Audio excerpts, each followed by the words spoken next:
Good morning, student. We are going through the age of industrialization. In that chapter, we are going through that how industrialization developed in our country. As I told, it started in the second half of 19th century, and it was very slow till the start of 20th century.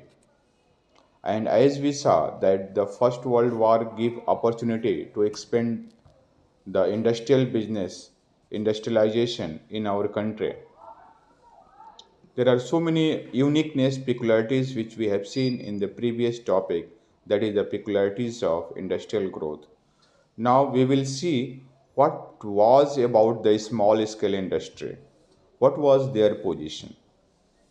So we are observing that industries, small scale industry, they were in predominant. They were also leading in their sector. Now the question is why? Because the industries were in very limited amount and they were concentrated in the major cities only. You can see here in the map that is the location of large scale industry in India. The circle, it's indicating the number of industries there. You can see that the first position is Bengal, then Bombay, then Madras, United Provinces, like that. So they were concentrated only at the port areas from where export and import could be done easily. So in the beginning till 19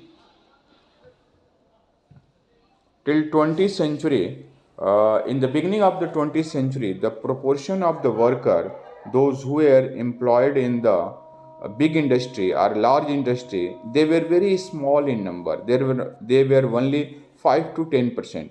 Most of the workers were employed in the small scale industry because they were also in great demand. Let us see here.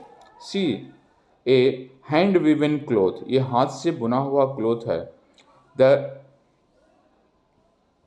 intricate design of hand woven cloth could not easily copied by the mills. जो बारीक जो design थी, बारीक बुनाई था, बारीक जो है क्लोथ बनाने का जो काम था, ये आसानी से मिल के द्वारा कॉपी नहीं किया जा सकता था. एक्चुअली पहले कुछ अलग अलग डाइयाँ होती थी और एक निश्चित आकार में ही फैक्ट्रियों में क्लोथ बनते थे, जिसके वजह से बहुत अच्छी क्वालिटी नहीं मानी जाती थी, बहुत अच्छी परिष्कृत नहीं मानी जाती थी, जिसको बोलते हैं क्लास वाली बात जो है. तो अच्छे क्लास के जो क्लोथ्स थे वो हैंड मेड ही बनाए जाते थे. Let us see small scale industry predominant. While factory industry grew steadily after the war, large industries formed only a small segment of the economy.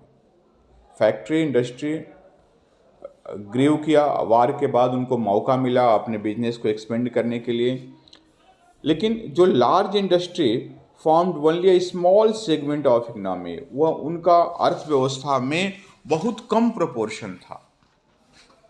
Most of them, about 67% in 1911, were located in Bengal and Bombay.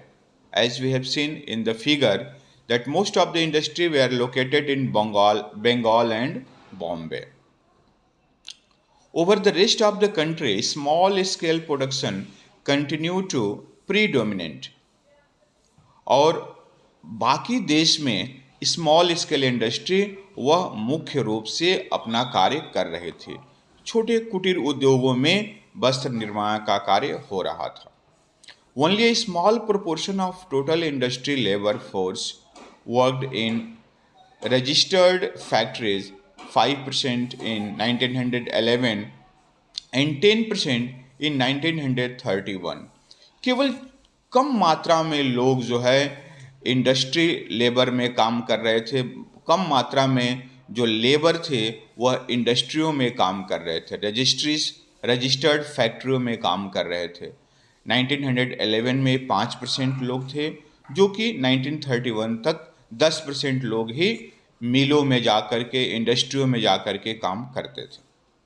The rest work in a small workshop and household unit, often located in alleys and by lane, invisible to the uh, passenger by.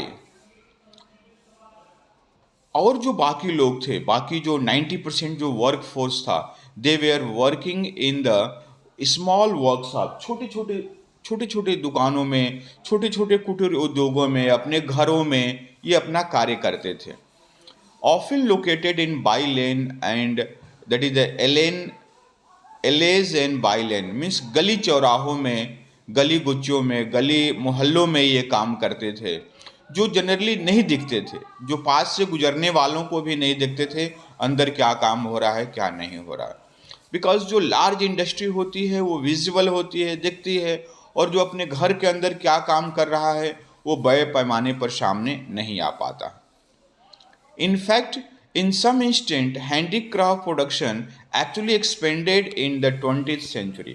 कुछ स्तर पे जो हाथ से बने हुए product थे वह 20th सेंचुरी में काफ़ी ज़्यादा निकल करके आए, उनको एक्सपेंड करने का मौका मिला. जो it is true even in the case of handloom sector that we have discuss. Handloom sector के बारे में यह सत्य है.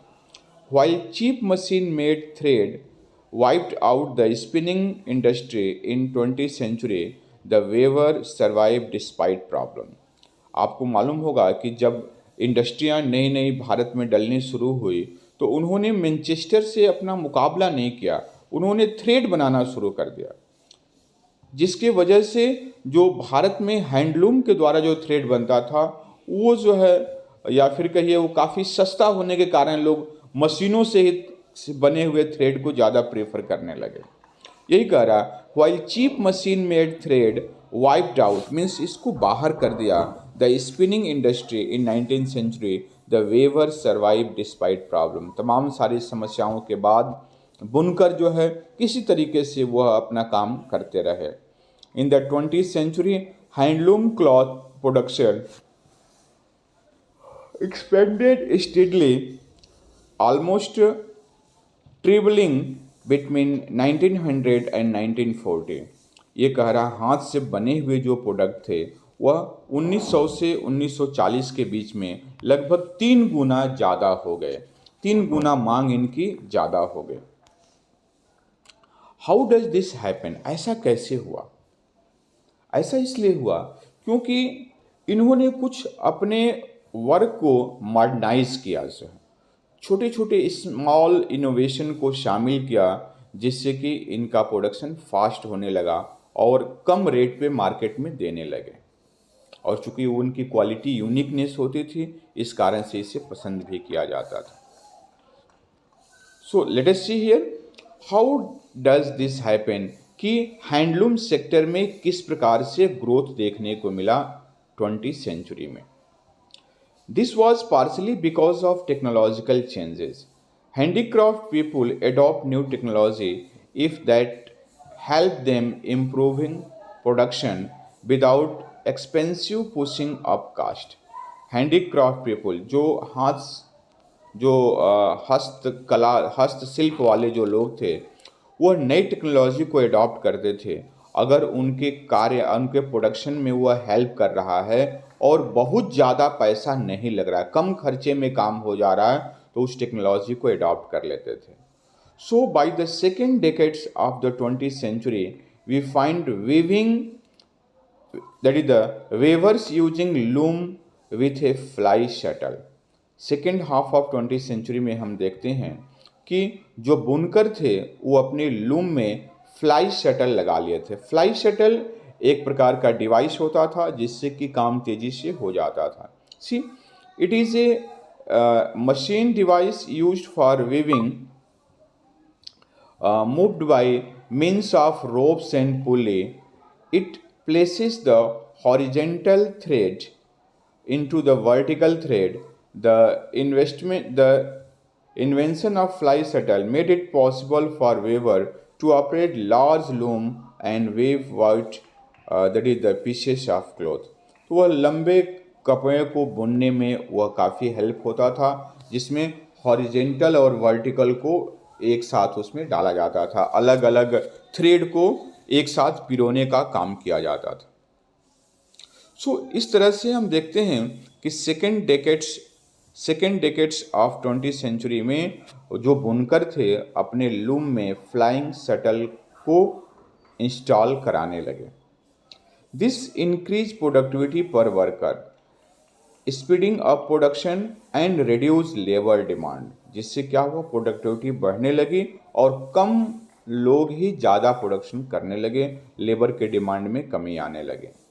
By 1941, over 35% of the handloom in India were fitted with flying shuttle in regions like that is the Travancore, Madras, Mysore, Kochi, Bengal, and the proportion was 70 to 80%। 70 to 80% looms में fly shuttle इन जगहों पे लग चुके थे। Okay, that is the Travancore, Madras, Mysore, Kochi, and Bengal. There were several other small innovations that help weavers improve their productivity and compete with the mill sector। और छोटे छोटे खोज हुए जिन्होंने उनकी प्रोडक्टिविटी को इंक्रीज करने में हेल्प किया और जिसके वजह से वो मिल सेक्टर से कंपटीशन कर पाए। Now see here, certain groups of weavers were in a better position than other to survive the competition with the mill industry। कुछ जो सेक्टर था वह ज़्यादा अच्छे पोजीशन पे था, क्योंकि ये जो बुनकर थे वो जनरली दो प्रकार के प्रोडक्ट बनाते थे। एक कोरस बनाते थे, मोटे कॉटन से बनाते थे, जिनको कि आमतौर पे गरीब वर्ग इस्तेमाल करता था, और कुछ फाइन डिजाइनिंग बनाते थे और जिनको कि धनी वर्ग इस्तेमाल करता था। तो धनी वर्ग आमतौर पे जो फ्लक्चुएशन होते थे उनसे बहुत ज़्यादा फर्क उनको नहीं पड़ता था। इस कारण से अकाल के समय भी जो बनारसी साड़ी थी या बलूचरी साड़ी थी उनकी डिमांड हमेशा बनी रहती थी। Late us see how certain groups of weavers were in better position than other to survive the competition with mill industry। Almost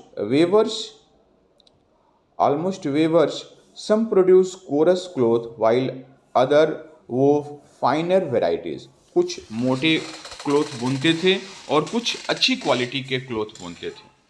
The coarse cloth was brought by the poor and its demand fluctuate violently। जो coarse cloth था वो generally गरीबों द्वारा पहना जाता था और उसकी मांग में काफ़ी ज़्यादा फ्लक्चुएशन होता था, कभी मांग बहुत ज़्यादा हो जाता था, कभी बिल्कुल नहीं रहता था। In the time of bad harvest and famine, when the rural poor had little to eat and their cash income disappeared, they could not possibly buy clothes। Famine के समय जब अकाल पड़ता था या फसल खराब हो जाती थी, तब जो गरीब ग्रामीण लोग थे वो उनके पास भोजन के लिए बहुत कम बच पाता था। वो किसी तरीके से सरवाइव करते थे, उनका कैश ख़त्म हो जाता था, जिसके वजह से वो क्लोथ नहीं खरीद पाते थे।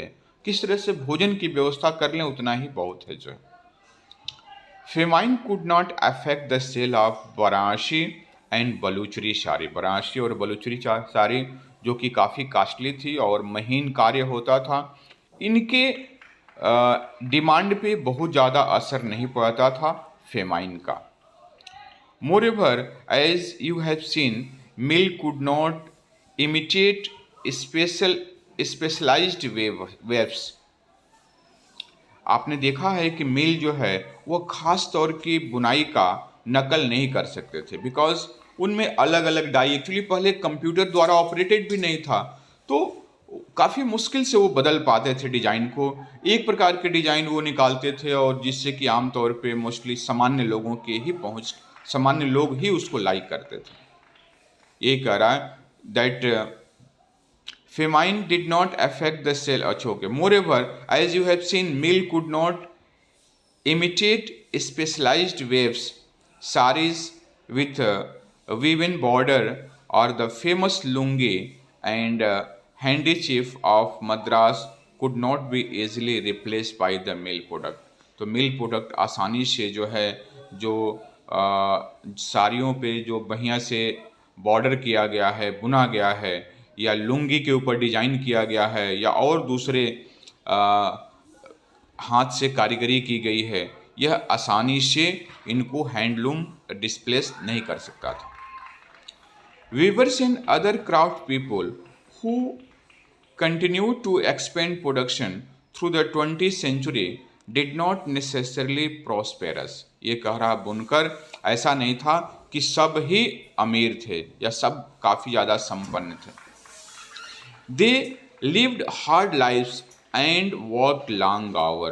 काफ़ी कठिन जीवन व्यतीत करते थे और लंबे समय तक उनको कार्य करना पड़ता था। Very often the entire household including all women and children had to work at various stage of production process. Generally जो है परिवार के सारे लोग उन कार्यों में लगे रहते थे, हैंडलूम के कार्यों में लगे रहते थे, including women and children had to work at the various stage of production process, but they were not simply they were not simply remained of the past time in the age of factory। Factory के युग में वह केवल बीते हुए समय का अवशेष नहीं थे, मैंने उनको आप बिल्कुल नकार नहीं सकते थे। Their lives and labour was integral to the process of industrialisation. उनका जीवन और उनका जो श्रम था वह इंडस्ट्रियलाइजेशन प्रोसेस का एक अभिन्न अंग था। मीन्स उनका काफ़ी योगदान था। उनको पूरी तरह से डिस्प्लेस ये मिल वाले या इंडस्ट्री वाले नहीं कर पाए, वह भी उस समय का अभिन्न अंग बन करके रहे। ये आपका पोजीशन दिया हुआ है, बंगाल, बॉम्बे, कहाँ कहाँ पे इनका लोकेशन था। Location of large scale industry in India in 1931। The circle indicate the size of industry in the different region. That's all in this video.